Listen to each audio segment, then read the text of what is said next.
Okay, I thought I'd do a quick video on what these tyre markings mean. So the first one we've got there, 215. You can see we've got about a width of 215mm there. The next one, 55, is the height of the sidewall of the tyre as a percentage of the width. So 55% of 215.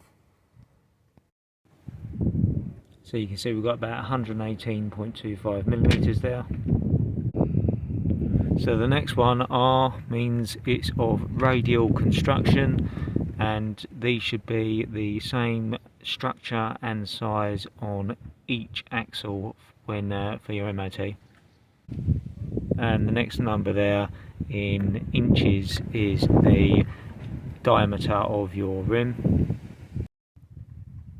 So a bit hard to measure that one, but you can see the inside rim will be 17 inches. Next number there, 94, is your load index, and so that's the weight this tyre can take, and it should be above the specifications for your vehicle. So just inside the door here you should find a plate. So that's the design gross weight of the whole vehicle, its train weight, and you can see on axle 1 there we can have a maximum of 1000 kilograms, and on the rear it's 910 kilograms. So you can see the load index there of 94 is for 1340, and the maximum we can take on that axle is 1000 kilograms. The next letter there will be the speed rating, so that's a V. So you can see that's well above the speed limit there in the speed rating table.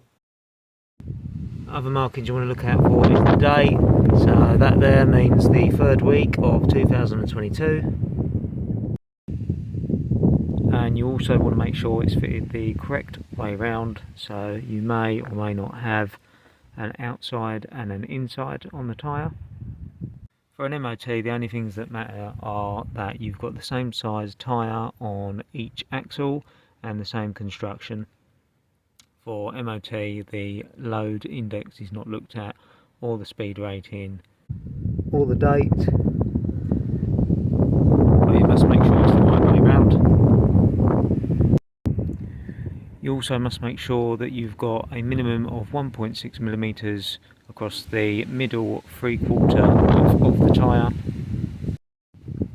So we know the tyre is 215mm width, so 3/4 of that is 161mm. So the middle 3/4 are in between these marks here, and you must have 1.6mm on the primary threads around the entire circumference. If your tyres are underinflated, that is a minor. And if you have your tyre pressure warning light on, that will be an advisory unless it's obvious there's a fault with it, and then that will be a major.